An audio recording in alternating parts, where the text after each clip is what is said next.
Assalamualaikum warahmatullahi wabarakatuh. Pada hari ini kita akan belajar tentang fundamental fisiologi. Dengan saya, Ibu Dwi Novitasari yang biasa dipanggil Ibu Novi. Oke, kita mulai ya. Ini kita belajar dulu tentang hal yang normal, yaitu homeostasis. Apakah itu homeostasis? Yaitu upaya untuk mempertahankan keadaan intraseluler, internal environment selalu dalam kondisi yang konstan dinamis. Ini diatur oleh regulator. Regulatornya biasanya adalah sistem syaraf pusat, bisa efektornya adalah sistem endokrin. Jangan bingung istilah antara homeostasis dengan hemostasis. Kalau hemostasis tentang apa? Tentang proses pembekuan darah. Homeostasis upaya tubuh untuk mengkondisikan kondisi yang konstan dinamis supaya kita tetap dalam kondisi yang sehat.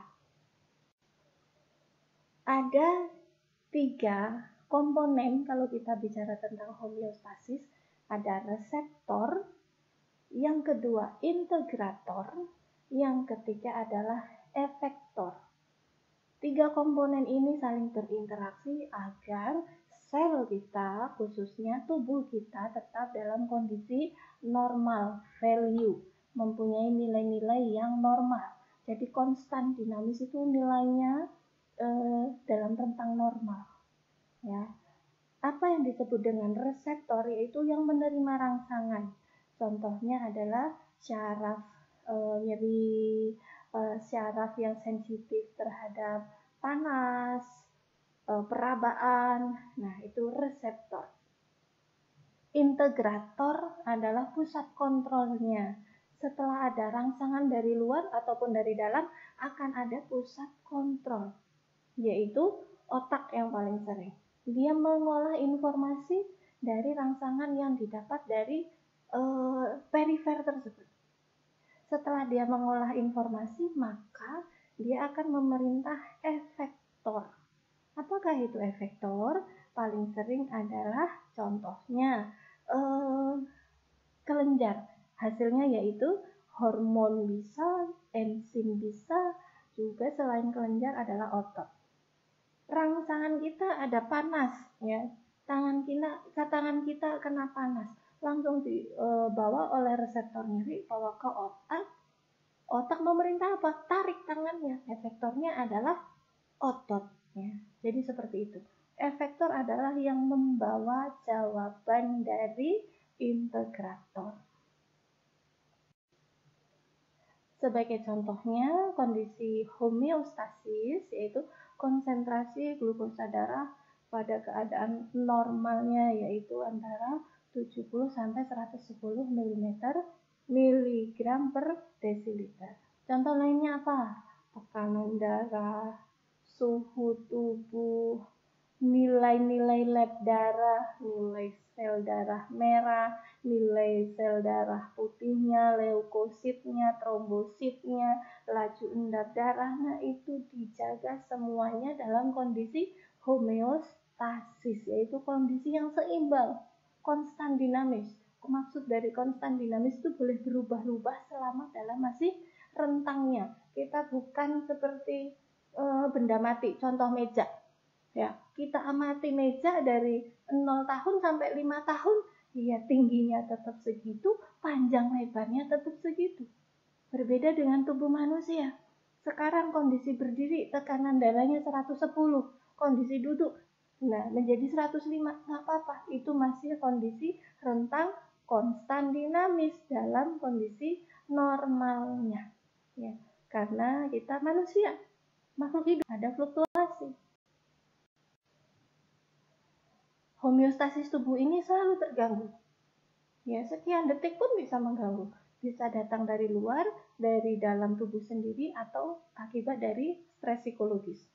Contoh dari luar tubuh, cuaca panas, tidak cukup oksigen, kita sedang hiking, naik gunung, ya, di pegunungan. Nah, ketidakcukupan oksigen karena datang yang dari luar.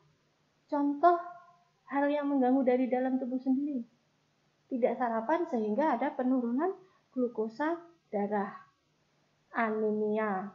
Nah, ya, itu yang datang dari dalam tubuh sendiri.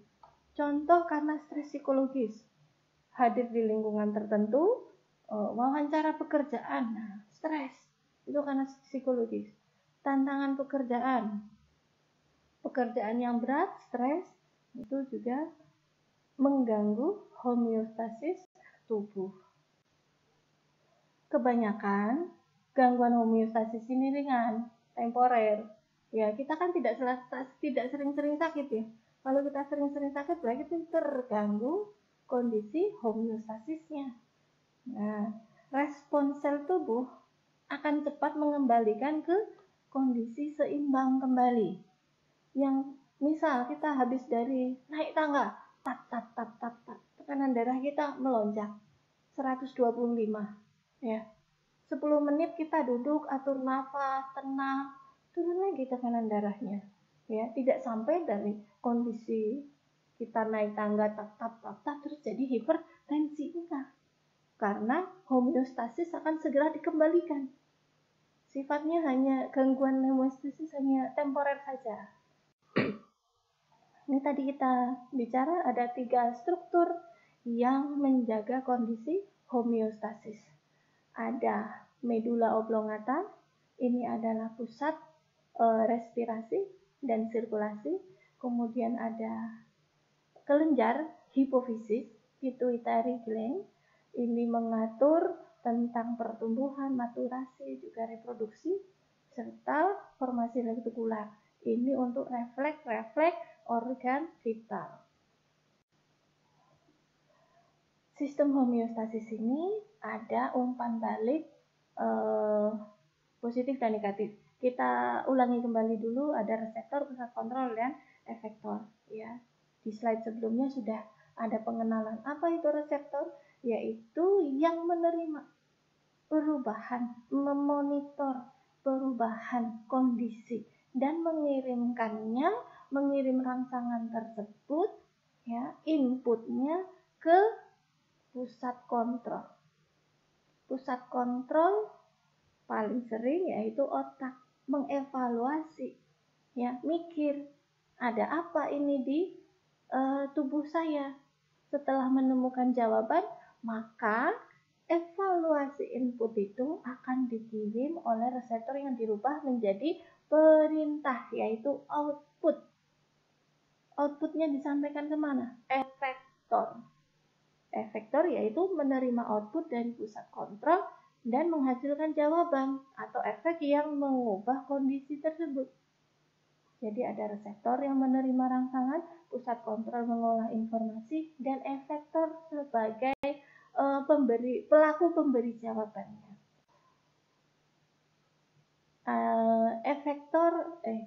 Ini sensor sama dengan apa ya? Sensor sama dengan reseptor ya, mendeteksi perubahan homeostasis. Ya, bisa karena perubahan impuls syaraf, perubahan hormon. Central nervous system ini sebagai pusat kontrolnya, menerima sinyal dari luar, dari perifer. Efektifnya, nah, menjaga homeostasisnya, mengembalikan homeostasisnya. Ini contoh yang jelas dari kontrol homeostasis. Dari paling atas, ketika ada sesuatu yang mengganggu, ya, mengganggu apa? Homeostasis. Kemudian akan ada monitor dari reseptor. Reseptor akan memberikan input masukan, ya, berupa apa? Impuls saraf ataupun sinyal kimia, perubahan hormon seperti itu, ke pusat kontrol. Pusat kontrol ngapain? Menerima dan mengolah input, mengolah informasi, sehingga dijawablah menjadi output. Outputnya dalam bentuk apa? bisa impuls saraf, bisa juga sinyal-sinyal kimia di tubuh ke efektor. Efektor ini yang akan membawa perubahan, menjawab kondisi sehingga kondisinya kembali terkontrol. Nah, akhirnya kondisi ke atas lagi menjadi terkontrol, gangguan homeostasisnya terjawab.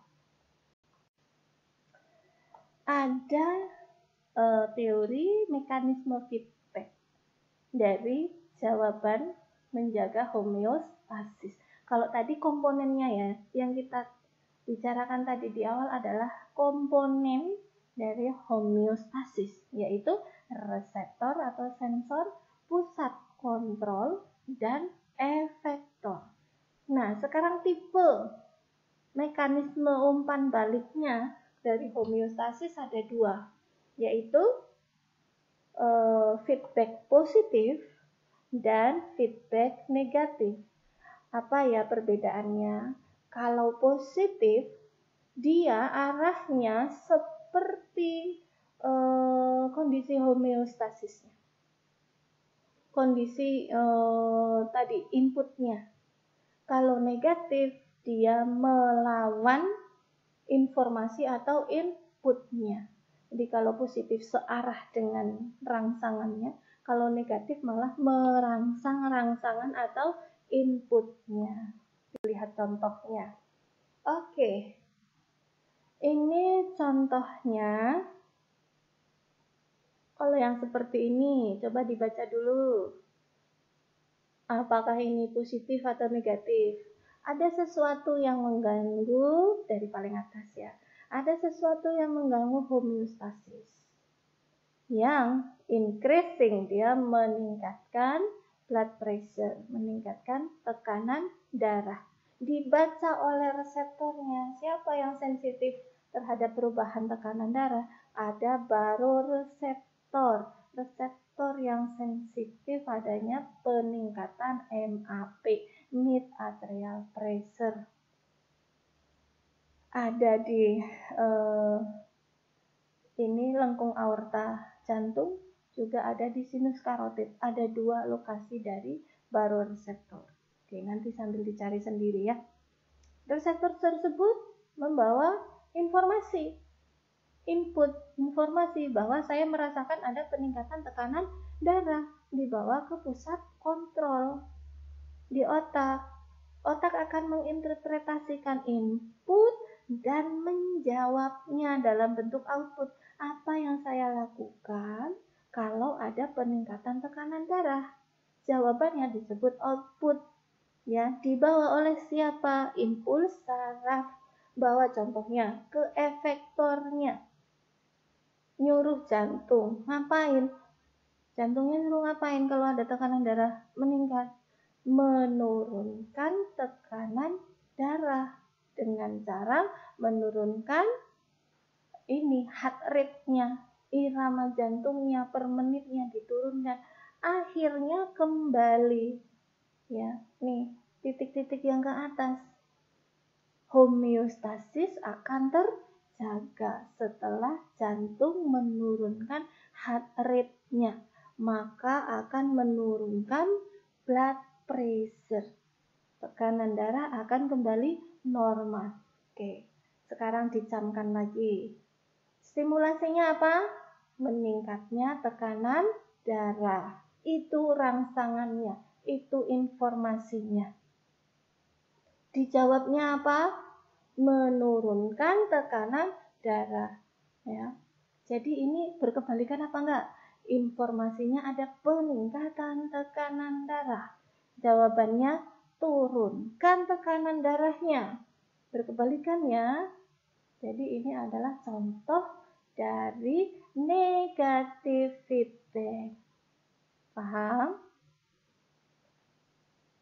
Ya, jadi negative feedback kalau jawabannya, efektornya akan berlawanan dengan stimulus. Stimulusnya tadi meningkat tekanan darahnya, jawabannya turunkan. Ya. Beda kalau contoh begini, tingkatkan X. Jawabannya tambah tingkatkan X karena X-nya enak. Ya, karena X-nya nikmat. Nah, itu contoh dari umpan balik yang positif. Oh, turunkan B. Ternyata jawabannya itu tadi rangsangannya. Turunkan B. Saya kelebihan B, ya, berat badan gitu. Nah, jawabannya turunkan B-nya. Sama-sama turun atau sama-sama naik. Itu searah. Walaupun sama-sama turun maupun sama-sama naik ya. Kalau itu sama-sama antara rangsangan dengan efektornya, maka itulah yang disebut sebagai umpan balik positif. Kalau yang satu naik, yang satu turun, jawabannya rangsangannya naik, jawabannya turun, atau kebalikannya. Rangsangannya turunin dong ini. Enggak, kita harus naikin. Nah, itu disebut umpan balik yang negatif karena berlawanan. Paham ya? Oke, kita lanjut.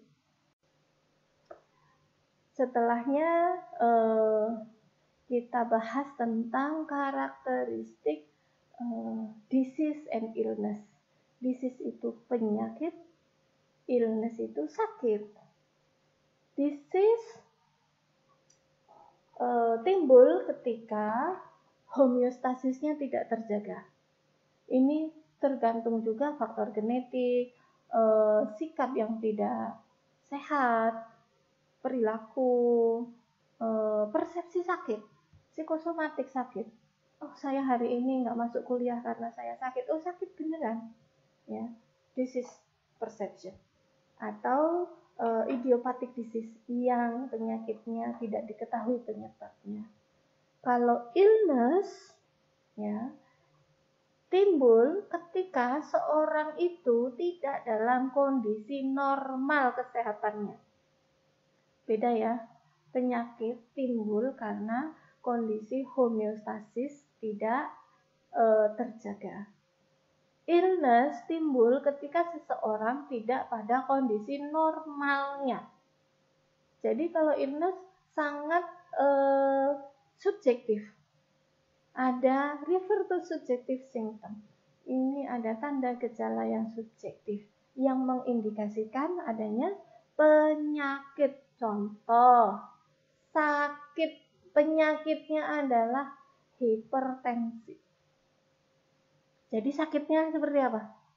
Nyeri kepala, leher kaku, kepala terasa berat. Paham ya? Apa bedanya disease dengan illness? Contoh lagi, disease-nya diabetes. Illness-nya seperti apa? Mudah lelah, ngantuk, tangan kesemutan, luka tidak sembuh-sembuh. Ya, paham ya? Disease tidak selalu menunjukkan sakit, illness. Kalau illness, ya sakit, kondisi tidak normal katanya. Yang berikutnya tentang penyebab penyakit. Penyebab disease. Ada faktor intrinsik, ada faktor ekstrinsik. Dan unknown yang tidak diketahui atau idiopatik. Ada intrinsik, contohnya usia. Yang penyakit jelas karena kaitannya usia. Oh, katarak sering diderita oleh usia lanjut. Artritis sering diderita usia lanjut. Gender, nah, jelas nih kalau gender. Contohnya CA cervix, ya hanya perempuan yang punya. Ya, yang bisa sakit CA cervix, ini gender. BPH, benigna prostat hiperplasia. Ya hanya laki-laki karena yang punya prostat hanya laki-laki. Berikutnya ada faktor ekstrinsik. Ada agen-agen infeksius, ada sikap perilaku yang tidak sehat, tidak aktivitas. Tidak aktivitas ini seperti mahasiswa, sedentary lifestyle, nongkrong di kos, makan banyak, chattingan, tidak bergerak, itu sedentary lifestyle. GoFood-nya datang sendiri. Smoking lagi. merokok. Kemudian ada penggunaan obat-obat ilegal. Terus yang terakhir, penyebab penyakit bisa unknown, idiopatik. Kok ada katarak pada anak baru lahir, bayi baru lahir, nah itu disebut katarak idiopatik. Kok ada artritis, ada peradangan sendi pada anak usia 3 tahun. Nah itu artritis yang idiopatik. Ya, kita terkadang ilmu pengetahuan manusia itu tidak sampai ke sana gitu, sehingga disebut unknown atau idiopatik. Untuk patogenesis adalah ini perkembangan penyakit. Penyakit biasanya terdeteksi setelah ada perubahan metabolisme dan menimbulkan tanda gejala. Ya, tahapan penyakit ada banyak. Dari prosesnya masuk mikroba virus itu sekarang lagi marak virus COVID-19 kan tidak terdeteksi dulu sampai timbul tanda gejala. Nah, proses perjalanan itu disebut patogenesis. Perkembangan penyakit. Nih, stase prognosi dari progresi dari penyakit. Pertama, exposure atau ketika perlukaan injurinya ada. Exposure, kita baru kena droplet penderita. Nah, itu adalah exposure. H0-nya. Kemudian ada fase latensi atau intubasi. Latensi, namanya latensi berarti setelah kita terpapar droplet, kita tidak langsung sakit. Ada fase tenang, tidak ada tanda gejala yang muncul. Setelah fase latensi masuk ke fase prodromal. Fase prodromal ini mulai timbul tanda dan gejala yang ringan sampai sedang. Oh, kok saya menggigil ya, saya ada panas ya, saya ada bersin-bersin ya. Nah, itu prodromal period. Selanjutnya bisa berkembang ke fase akut. Penyakit tersebut sudah menunjukkan seluruh tanda gejala. Ada nyeri tenggorokan, demamnya tidak turun, tidak nafsu makan, sesak nafas, hidungnya berair, runny nose, meler itu gampangnya, ya, batuk-batuk, bersin. Nah, itu adalah acute stage. Ya, perjalanannya seperti itu, seperti menuju ke puncak gunung. Nah, ini puncaknya, acute stage. Setelah puncak kita turun, kita dapat pengobatan atau imunitas kita membaik, ya. Fase remisi. Fase remisi muncul ketika seseorang bisa melawan penyakitnya. Tetapi ini terkadang tidak semua penyakit ada fase remisinya ya. Diikuti dengan fase akut lainnya. Fase remisi yang sering ada fase remisinya apa? Demam berdarah. Nah, ketika fase remisinya ini yang paling berbahaya karena kalau pasien demam berdarah, fase remisi ini ada fase kecenderungan kekhawatiran tentang perdarahannya, ya. Setelahnya masuk ke fase konvalesen. Pasien progres sembuh, demamnya turun, nyeri tenggorokannya hilang, ya, bersin-bersinnya mulai berkurang, runny noise-nya, hidung melernya berkurang. Itu fase konvalesen. Terakhir fase recovery, yaitu pasien mulai tumbuh normal, fungsi-fungsi pernapasannya nggak ada batuk, nggak ada demam sama sekali seperti itu. Ya, sembuh. Ini nek sembuh. Kalau yang lainnya, ya jalur hitam, ya habis acute stage ternyata dia gagal nafas, ya jadi jalur hitam, ya jalur plus itu.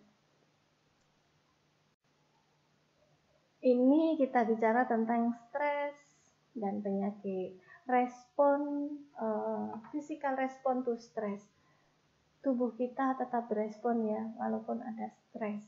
Ini yang kita bicarakan, stres fisiologis, stres fisik dan stres psikologis.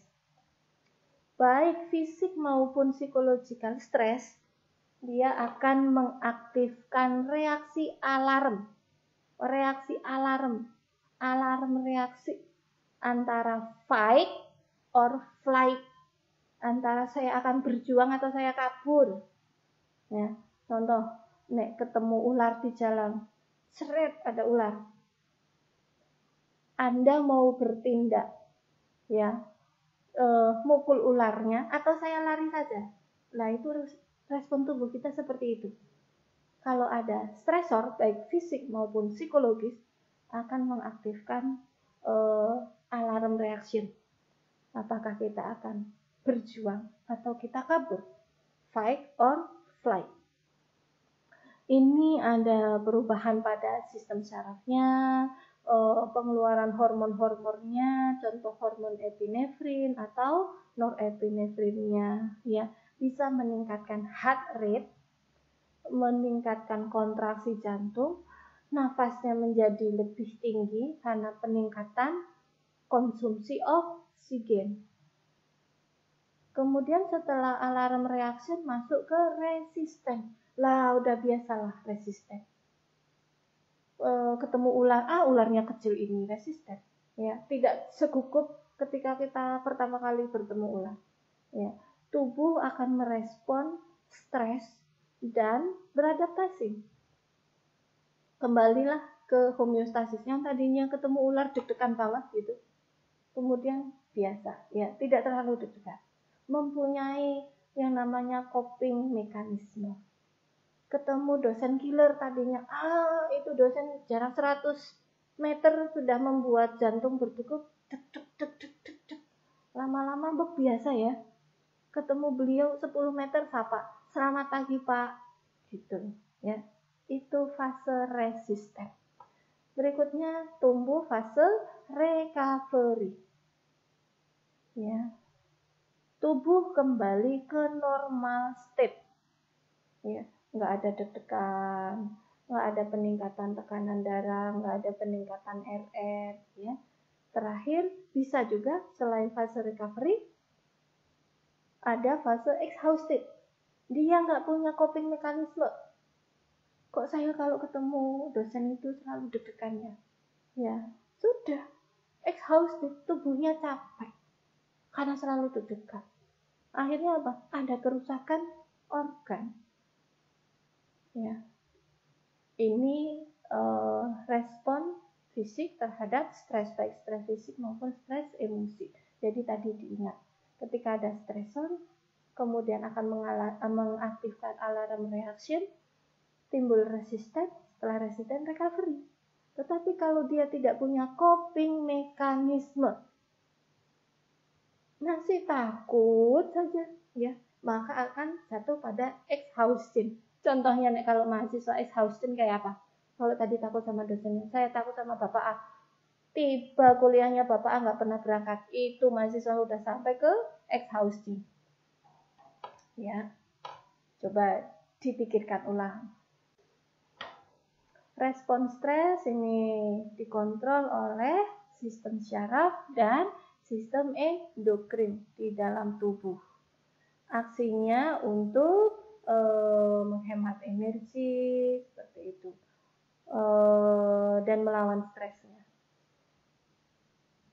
Secara fisiologis dia akan menurunkan respon yang berbahaya, atau secara fisiologikal bisa saja menyebabkan respon maladaptif. Dapat berkembang, respon stres ini dapat berkembang menjadi penyakit kronik. Ketakutan dengan dosen A nggak sembuh, apa penyakitnya? Nggak berangkat kuliah, ya. Psikosomatik disease.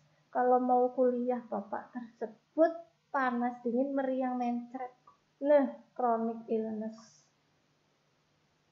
bisa diturunkan, bisa dengan strategi coping. Oh, biar saya nggak stres ketemu Bapak X, ini saya belajar. Contoh, oh apa sih yang membuat Bapak X suka menegur saya? Oh, baju saya kependekan, panjangin bajunya. Penampilan saya nggak rapikan. Ya, sehingga stresor awal bisa berkurang. Ini fakta dari adaptasi sel. Jadi sel, kalau kita mengalami stres terus-menerus, sel akan melakukan adaptasi. Ya. Stres yang panjang, yang berat, akan merusak sel. Integritas sel akan terancam. Sel akan menjadi lebih cepat mati atau dia akan beradaptasi. Adaptasi menjadi bentuk sel yang tidak seharusnya. Ya. Contohnya, kita mulai belajar tentang adaptasi sel. Coba, kalian ada yang tahu tidak? Bentuk dari adaptasi sel. Bisa perubahan bentuk, perubahan fungsi. Ya, harusnya sel tersebut memproduksi contoh prostaglandin. Karena ada stresor, terus yang dibentuk adalah prostaglandin E2. Nah, ketambahan E2, itu tambahan embel-embel E2 aja dari prostaglandin udah jadi masalah. Prostaglandin bisa diproduksi oleh sel mas. Ini sel mas adalah bagian dari sistem pertahanan tubuh, imunitas seluler. Wajar prostaglandin dibentuk untuk menjaga kondisi homeostasis. Tapi kalau ada infeksi terus akhirnya timbul respon inflamasi, sel mas memproduksi apa? Prostaglandin E2. PGE2 itu akan menyebabkan apa? Respon nyeri. Ya, itu contoh dari perubahan fungsi. Nah, kita lihat berikutnya ada apa? Kalau ini ternyata perubahan bentuk adaptasi sel. Diperhatikan dari yang gambar paling atas, selnya bentuknya kuboid. Ini contoh yang seperti ini tuh sel usus ya, bentuknya kuboid, nukleusnya satu baris saja sejajar dengan basement membrannya. Ini bentuk normal selnya seperti ini. Ternyata ada stres terus-menerus, akibatnya dia berubah jadi atrofi. Atrofi yang seperti apa sih? Dia sering itu mengecil. Ya, yang tadinya selnya kuboid jadi dia nih lihat mengecil semua. Atau bisa berubah menjadi hipertrofi. Hipertrofi itu apa? Hiper lebih. Ya, dia membesar. Contoh nyata nih ya, yang atrofi. Contoh nyata pada pasiennya kayak apa? Tahu pasien stroke ya? Nah, misal dia mengalami hemiparese kanan, dextra hemiparese, tangan kanan, kaki kanan kurang berfungsi normal. Stroke-nya sudah 5 tahun. Kaki kanan diseret kalau berjalan. Beda enggak itu? Beda. Otot-otot kaki dan tangan pada pasien post-stroke 5 tahun hemiparese dextra akan lebih kecil dibandingkan anggota gerak sebelah kiri. Itulah atrofi, mengecil. Berikutnya ada hipertrofi. Penyakit yang kaitannya dengan hipertrofi itu ini ya laki-laki. Hipertrofi. Yang gampang aja. Perbedaan olahragawan. Dia memberi beban terus ke mana? Muscle deltoidnya sama tricep bicepnya biar berbentuk gitu ya, body shape gitu. Dia barbel 2 kilo kanan kiri 30 menit pagi sore. Itu lama-lama sel triceps bicepsnya membesar. Itu adalah bentuk adaptasi dari hipertrofi. Coba, nah itu sih masih aman cuma di otot biceps sama triceps di lengan. Coba kalau hipertrofinya di jantung, nggak cukup darah yang dipompa ke seluruh tubuh karena ruang jantungnya menjadi mengecil, ya, terdesak oleh pembesaran selnya, jadi ruangannya menyempit. Adaptasi sel yang lainnya ada hiperplasia. Hiperplasia apa? Apa bedanya hipertrofi? Kalau hipertrofi tadi yang membesar selnya. Kalau hiperplasia bertambah banyak jumlah selnya. Yang bertambah banyak jumlah selnya. Hiperplasia. Contoh penyakitnya laki-laki. Nah ini. Hiperplasia prostat. Benigna hiperplasia prostat. BPH. Ya. Kalau contoh lainnya ibu hamil, ibu menyusui, ya. Kelenjar mamainya bertambah banyak, kelenjar mamainya ya bertambah banyak sehingga produksi ASI-nya diharapkan meningkat, itu hiperplasia. Ada lagi kalau tadi hipertrofi sama hiperplasia dia tidak merubah bentuk dari selnya ya. Yang berbahaya lagi adalah metaplasia. Membentuk tumor. Metaplasia. Tetapi bedanya dengan displasia. Kalau metaplasia dia tumornya, pembengkakannya yang tadinya harusnya satu lapis jadi berlapis-lapis dan berubah. Bentuk dasar selnya berubah. Yang tadinya selnya kotak, kuboid jadi gepeng gak karu-karuan. Ya ini animasi saja, intinya bentuknya berubah, jelas fungsinya ya berubah. Dia masih terkapsul, dia masih rapi benjolannya. Berbeda dengan displasia. Benjolannya sudah tidak rapi, dia sudah tidak punya kapsul. Ya, ini lebih berbahaya. Ini penjelasannya. Adaptasi sel, atrofi, penurunan, size, ukuran. Ya. Kemudian kalau hipertrofi, increase in size, peningkatan ukuran. Ada 3 jenis, fisiologi, kompensatori, atau patologi. Ada juga hiperplasia, peningkatan jumlah sel. Ya. Metaplasia, replacement dari satu sel menjadi sel lainnya. Ini ada 2 tipe, fisiologi dan patologi. Displasia, diferensiasi pembagian selnya, pertumbuhan selnya yang abnormal, baik bentuk, ukuran maupun penampilan selnya. Dia bisa mengarah ke kanker. Fakta injury sel, mereka kehilangan terkadang dengan injury sel akan kehilangan kemampuan untuk beradaptasi. Adanya perubahan biokimia yang terdeteksi melalui pemeriksaan apapun, bisa mungkin pemeriksaan sekret, pemeriksaan darah atau kultur jaringan, bisa menjadi penanda awal bahwa ada kerusakan sel. Contoh, ada hiperplasia otot jantung. Bisa jadi ada peningkatan SGOT, SGPT.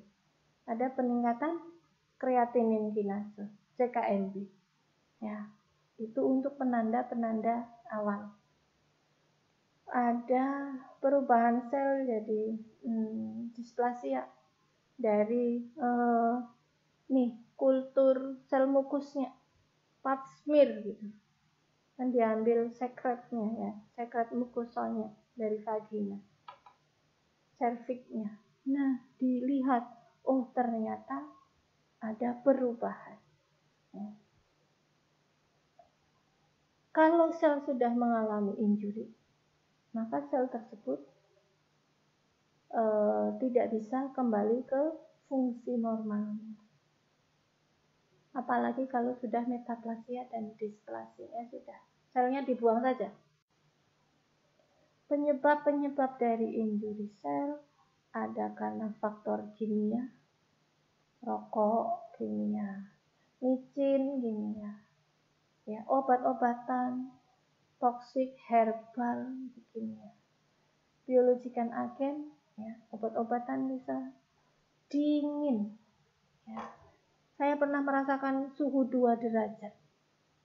Bagaimana dinginnya? Nyaris saya mau menyerah itu di jalan, saking nggak kuatnya. Itu masih ringan 2 derajat. Ya, 2 derajat itu bisa bikin seperti apa? Nafasnya sesek, bibirnya kering, hidungnya kering, kulitnya kering sampai meletek-meletek. Itu dingin, bisa menyebabkan injury sel. Setiap hari harus olesan minyak, sampai minyak, ya, tidak cukup gel, ya. Kalau gel itu cocok untuk yang udara dingin, tapi itu sampai kurang, hidrasinya kurang, pakai minyak yang banyak supaya udara tidak terlalu mempengaruhi kulit dan mukosa. Nah, pernah nonton film Mount Everest, perjuangan kisah nyata orang pendaki, ya. Jadi ada sekelompok pendaki di Mount Everest kena badai, ada yang hidup, ada yang meninggal juga. Mereka mengalami frostbite. Jadi bagian terluar tubuhnya, ada yang di ujung hidung, ada yang di bibir, ada yang di jari-jari, itu mati, menghitam, dan itu merembet, ya, menyebabkan kematian. Itu namanya frostbite karena cold, karena dingin, udara dingin.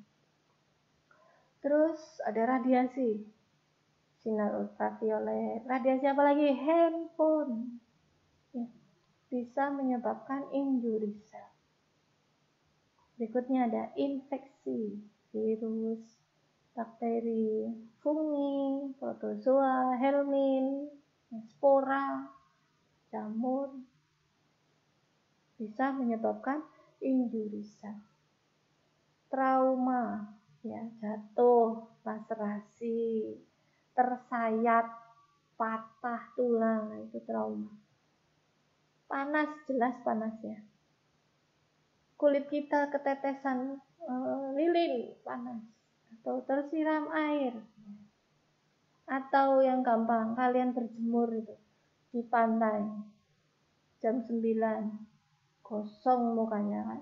Itu karena injury sel kulit. Kemudian ada iskemia. Iskemia adalah kekurangan oksigen di jaringan. Coba saja,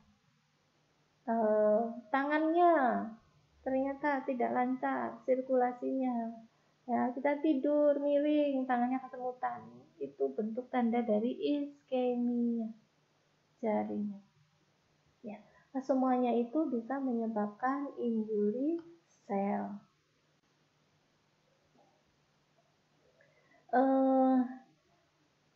Degenerasi sel bisa letal, bisa non-letal, bisa mematikan, bisa tidak mematikan. Mulai timbul degenerasi itu dari sitoplasma. Ingat, bagian sel. Sitoplasma adalah bagian cairan di dalam sel yang tidak ditempati oleh nukleus. Itu makna dari sitoplasma. Sel degenerasi tidak berefek ke nukleus, tetapi berefek kepada organela di dalam sel. Ya, organela selain nukleus apa? Ada mitokondrianya, ada retikulum endoplasma, ada kompleks Golgi, lisosom, endosom, peroksisom. Ya. Ini bisa menyebabkan peningkatan cairan ke dalam sel, influx, jadi peningkatan cairan ke dalam sel. atau bisa peningkatan infiltrasi lemak, fatty lemak. Bisa juga bentuknya menjadi atrofi, juga hiperplasia. Sifat selnya masing-masing ya. Mengarah pada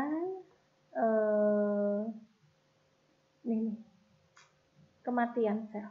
Tetapi bisa kita cegah dengan perawatan kesehatan yang baik untuk mencegah kematian sel. Ada degenerasi sel ini yang bersifat reversibel, ada yang irreversibel. Degenerasi sel yang reversibel, kulit tiap hari, bawa usus tiap hari, ada sel mati, bisa reversibel ya. Yang irreversibel contohnya sel saraf irreversibel. Ketika seseorang kena stroke ada jejaknya. Ini tentang penuaan sel ya. Atrofi menyebabkan, atrofi tadi pengecilan luas selnya, bentuk selnya mengecil. Ini mengindikasikan bahwa sel sudah kehilangan strukturnya, kehilangan skeletal selnya. Kondisi hipertrofi dan hiperplasia dapat mengurangi fungsi dari sel. Penuaan sel di seluruh sistem tubuh kita. Sistem tubuh kita tidak akan ada yang luput dari penuaan sel. Ini adalah proses yang alamiah. Ya. Semua sakit itu ada obatnya. Yang enggak ada obatnya adalah penuaan. Hadisnya begitu. Penuaan sel ini prosesnya berjalan sepanjang daur kehidupan.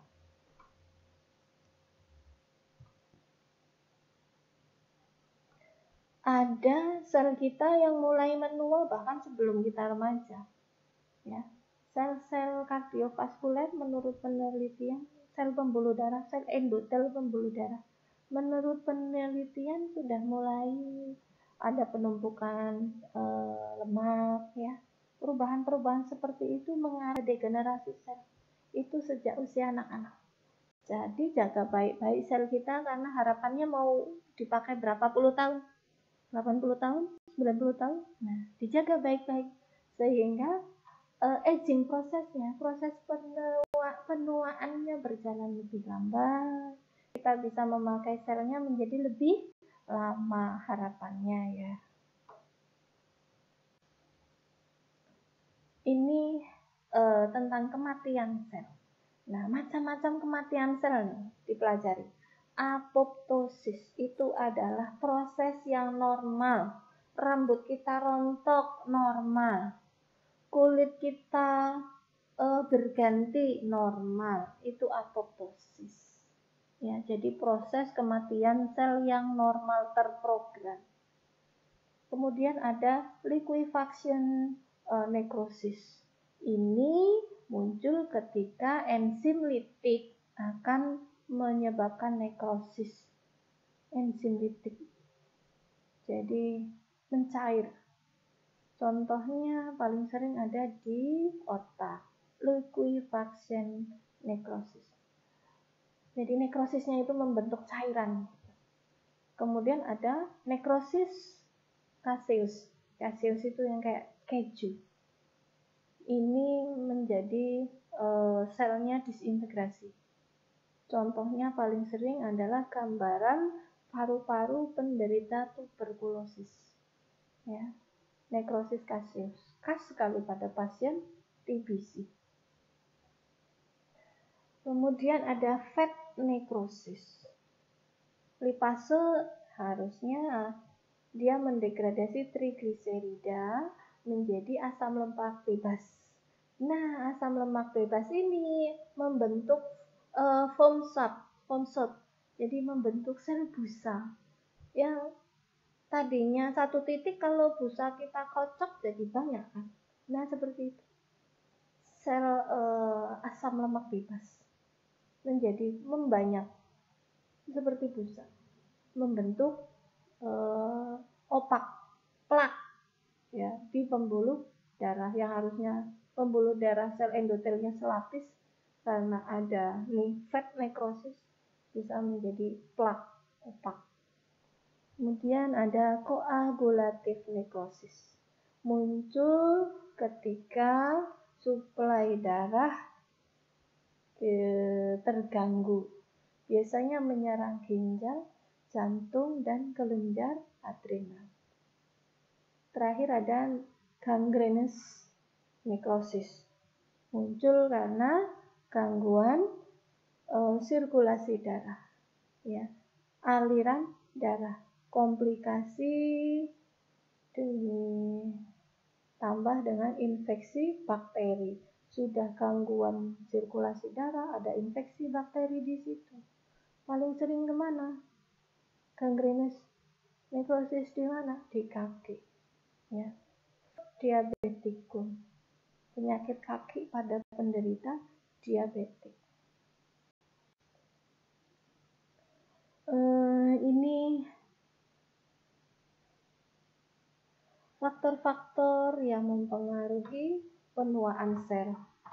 Ada faktor intrinsik, ada faktor ekstrinsik. Ya, faktor intrinsik bisa kongenital, degeneratif, imunologikal kita,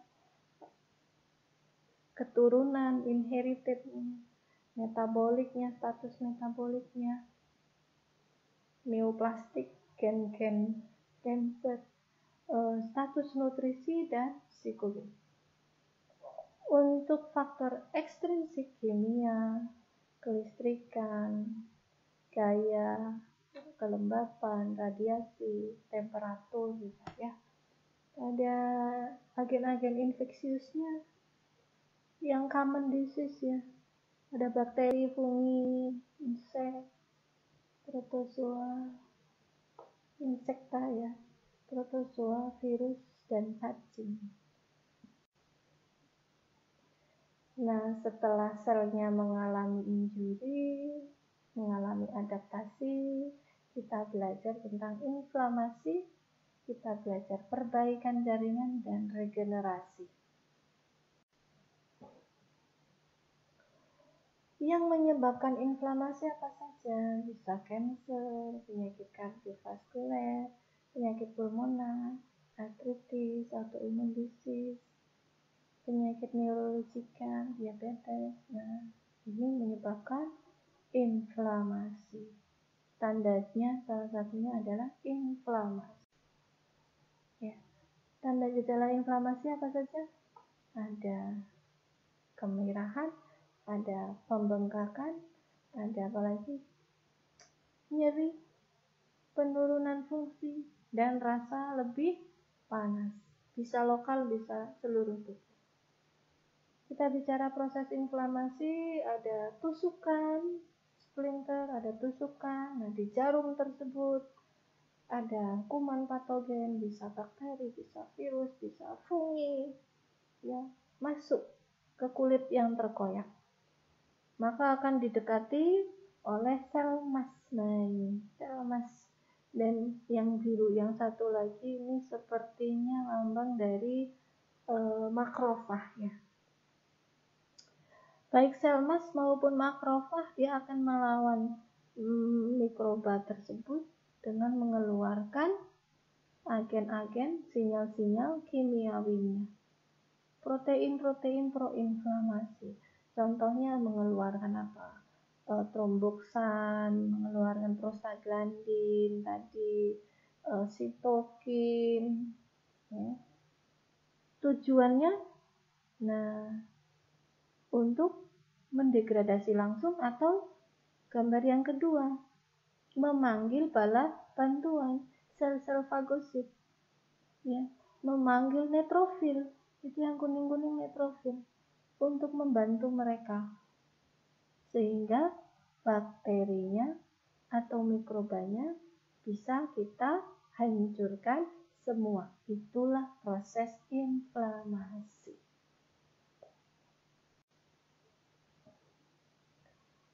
Nah, ini skema bagaimana ada injury jaringan bisa menyebabkan edema dan nyeri serta obat-obatan untuk mengatasi. Kita bisa motong di mana gitu.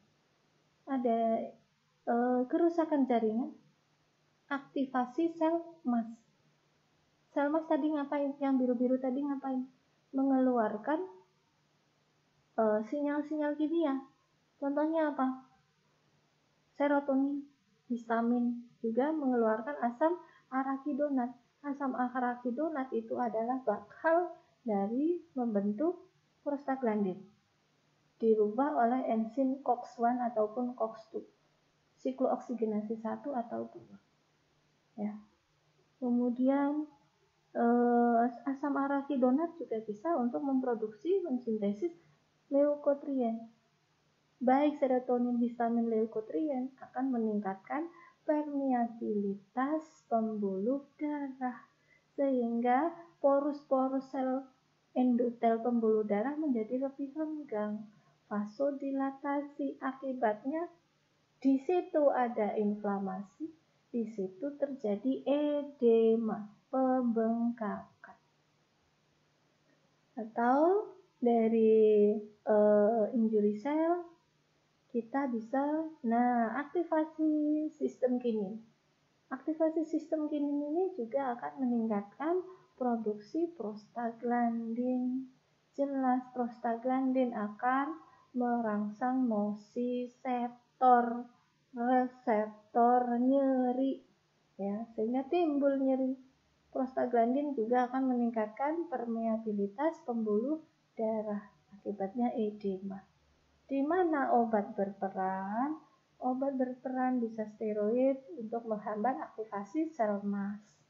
Aspirin untuk menghambat aktivasi kinin atau menghambat pembentukan prostaglandin dari asam arakidonat. Jadi menghambat enzim COX-2, siklooksigenasi 2. Jelas ya? Inflamasi bisa muncul karena tadi jaringannya mengalami kerusakan, infeksi, atau reaksi alergi. Ada 2 stage, vaskular dan seluler. Tanda gejala inflamasi: redness, kemerahan, heat, panas, pain, nyeri, edem, pembengkakan, dan loss of function, penurunan fungsi.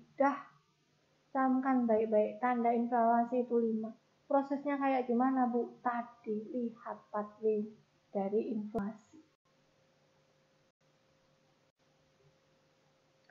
Ada pembagian inflamasi kronik, dia lebih dari 2 minggu, telah melewati batas fase akut, tanda gejalanya memburuk, tubuh telah membungkus patogen tetapi tidak dapat menghancurkannya. Contohnya, Mycobacterium tuberculosis. Ini bisa menyebabkan jaringan parut, perubahan anatomi, bahkan fungsi dari paru-paru. Nah, kalau ada injury, berarti ada proses perbaikan jaringan. Ya, kita lihat dari yang paling kiri. Ada lapisan epitelium, ada lapisan submukosa. Ada kerusakan di lapisan epitelium, ya. Kerusakan tersebut bisa atrofi, ya, atau mengganggu proses regenerasi sel epitel. Kemudian ke bawah ternyata koloni bakterinya membanyak, membesar, ya sudah terjadi jaringan yang lebih luas, atau dia bisa sembuh kalau tidak ada koloni bakteri. Jelas sampai sini ya? Semoga pembelajarannya. Oke, kita akhiri. Silakan kalau ada yang ingin berdiskusi, kita aktifkan forum chatnya ya. Semoga menjadi ilmu yang bermanfaat. Mohon maaf bila ada salah ilmu yang saya sampaikan. Kita akhiri. Wassalamualaikum warahmatullahi wabarakatuh.